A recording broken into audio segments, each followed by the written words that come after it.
ಕರ್ನಾಟಕ ರಾಜ್ಯದ ಒಂದು ಭ್ರಷ್ಟ ಕಾಂಗ್ರೆಸ್ ಸರ್ಕಾರ ಏನು ಸನ್ಮಾನ್ಯ ನರೇಂದ್ರ ಮೋದಿಜಿಯವರು ಈ ದೇಶದ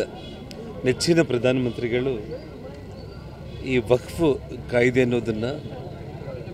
ದುರುಪಯೋಗ ಮಾಡಿಕೊಂಡು ಇಡೀ ದೇಶದಲ್ಲೇ ಲಕ್ಷಾಂತರ ಎಕರೆಗಳನ್ನು ಇವತ್ತು ಅವರ ಸ್ವಾಧೀನದಲ್ಲಿ ಇಟ್ಕೊಂಡು ಏನು ಸಾಕಷ್ಟು ಅನ್ಯಾಯ ಆಗ್ತಾ ಇದೆ. ಆ ವಕ್ಫ್ ಕಾಯ್ದೆಯನ್ನು ದುರ್ಬಳಕೆ ಮಾಡಿಕೊಳ್ಳುವಂಥ ಇಡೀ ಈ ಕಾಂಗ್ರೆಸ್ ಪಕ್ಷದ ಒಂದು ದುರಾಡಳಿತ, ಅವರ ನೀತಿ ವಿರುದ್ಧ ಪಾರ್ಲಿಮೆಂಟಲ್ಲಿ ಒಂದು ಹೊಸ ಕಾನೂನನ್ನೇ ತಗೊಂಡು ಬರುವಂಥ ಒಂದು ಪ್ರಾಮಾಣಿಕ ಪ್ರಯತ್ನದಲ್ಲಿ ಪಾರ್ಲಿಮೆಂಟಲ್ಲಿ ಏನು ಬಿಲ್ಲನ್ನು ಪ್ರವೇಶ ಮಾಡಿದರು,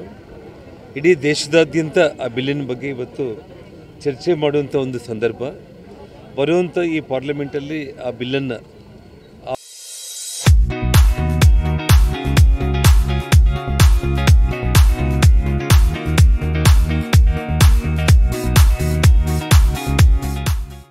ಆಮೋದನೆ ಮಾಡುವಂಥ ಒಂದು ಒಳ್ಳೆಯ ಸುಸಂದರ್ಭದಲ್ಲಿ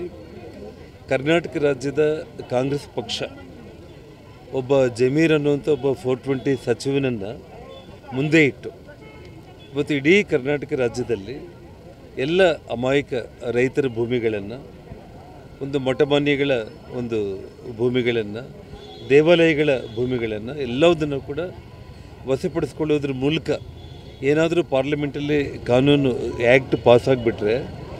ಮತ್ತು ಇದು ನಾವು ಮಾಡಲಿಕ್ಕೆ ಸಾಧ್ಯ ಇಲ್ಲ ಅಂತ ಹೇಳಿಬಿಟ್ಟು ತರಾತುರಿಯಾಗಿ ಯಾವುದೇ ಒಂದು ಪದ್ಧತಿ ಇಲ್ಲದಂಗೆ ಎಲ್ಲ ಒಂದು ರೈತರಿಗೂ ಕೂಡ ಸಿಕ್ಕಾಪಟ್ಟೆ ಸಾವಿರಾರು ಎಕರೆಗಳಿಗೆ ಇವತ್ತು ಅದು ಬಳ್ಳಾರಿ ಇರ್ಬೋದು, ಕೊಪ್ಪಳ ಇರ್ಬೋದು, ಬಿಜಾಪುರ ಇರ್ಬೋದು, ಬೀದರ್ ಇರ್ಬೋದು, ಇಡೀ ಕರ್ನಾಟಕದ 30 ಜಿಲ್ಲೆಗಳಲ್ಲಿ ಕೂಡ ಇದ್ದಕ್ಕಿದ್ದಾಗೇ ಇವತ್ತು ರೈತರ ಒಂದು ಪಹಣಿಗಳಲ್ಲಿ ಇವತ್ತು ವಕ್ಫ್ ಅನ್ನುವಂಥದ್ದನ್ನು ನಮೂದನೆ ಮಾಡಿರುವಂಥದ್ದು ಭಾಳ ದುರದೃಷ್ಟಕರವಾದ ವಿಚಾರ. ಮೊನ್ನೆ ಚುನಾವಣಾ ಒಂದು ಏನು ಬೈ ಎಲೆಕ್ಷನ್ಸ್ ಆಯಿತು, ಅದಕ್ಕೆ ಎಲ್ಲಿ ಹೊಡೆತ ಬೀಳುತ್ತೆ ಅನ್ನೋಂಥ ಸಂದರ್ಭದಲ್ಲಿ ಅದು ಕೂಡ ಏನು ಕೊನೆ ಗಳಿಗೆಯಲ್ಲಿ ಇದರಿಂದ ದೊಡ್ಡ ನಮಗೆ ಪ್ರಮಾದ ಆಗುತ್ತೆ, ನಾವು ಸೋಲ್ತೀವಿ ಅನ್ನೋ ಭಯ ಬಂದಾಗ ಮುಖ್ಯಮಂತ್ರಿಗಳು ಮೌಖಿಕವಾಗಿ ಅವರು ಆ ನೋಟಿಸ್ಗಳನ್ನು ಹಿಂಪಡೆಯೋದಕ್ಕೆ ಅವರು ಹೇಳಿದ್ದಾರೆ. ಕೇವಲ ನೋಟಿಸನ್ನು ಹಿಂಪಡೆಯೋದ್ರ ಮೂಲಕ ಇದು ಏನೂ ಕೂಡ ಆಗಲ್ಲ. ಇವತ್ತೇನು ಗೆಜೆಟ್ ನೋಟಿಫಿಕೇಷನ್ ಗೌರ್ಮೆಂಟ್ ಆರ್ಡರ್ಸ್ ಇದೆ ಅದನ್ನು ಕ್ಯಾಬಿನೆಟಲ್ಲಿ ಮೀಟಿಂಗ್ ಮಾಡೋದ್ರ ಮೂಲಕ ತಕ್ಷಣ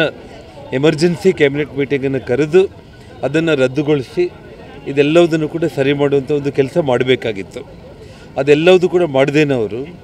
ಚುನಾವಣಾ ಪೂರ್ವದಲ್ಲಿ ಕ್ಯಾಬಿನೆಟ್ ಮೀಟಿಂಗು ಮಾಡಿದ್ದಾರೆ, ಅದನ್ನು ಈ ಸಬ್ಜೆಕ್ಟು ತೊಗೊಂಡು ಬಂದಿಲ್ಲ. ಕೇವಲ ಮೌಖಿಕವಾಗಿ ಅಧಿಕಾರಿಗಳಿಗೆ ನಾನು ಆದೇಶ ಕೊಟ್ಟಿದ್ದೀನಿ ಅಂತ ಹೇಳೋದ್ರ ಮೂಲಕ ಇವತ್ತು ಸಿದ್ದರಾಮಯ್ಯ ಅವರು ಇಡೀ ಕರ್ನಾಟಕ ರಾಜ್ಯದ ರೈತರ ಒಂದು ಶಾಪ ತಟ್ಟುವಂಥ ಒಂದು ಕೆಲಸ ಈ ಸರ್ಕಾರಕ್ಕೆ ಮತ್ತೆ ಆಗ್ತಾಯಿದೆ. ಯಾರು ಶಾಪ ತಟ್ಟಿದ್ರೂ ಕೂಡ ಪರವಾಗಿಲ್ಲ ಆಗಲಿ, ಇವತ್ತು ರೈತರ ಶಾಪ, ದೇವಾಲಯಗಳು, ಮಠಗಳು ಇದೆಲ್ಲದಕ್ಕೂ ಕೂಡ ಕೈ ಹಾಕಿರುವಂಥ ಈ ಸರ್ಕಾರ ಖಂಡಿತವಾಗ್ಲೂ ಕೂಡ ಇವತ್ತು ಸರ್ವನಾಶ ಆಗೋದಂತೂ ಗ್ಯಾರಂಟಿ.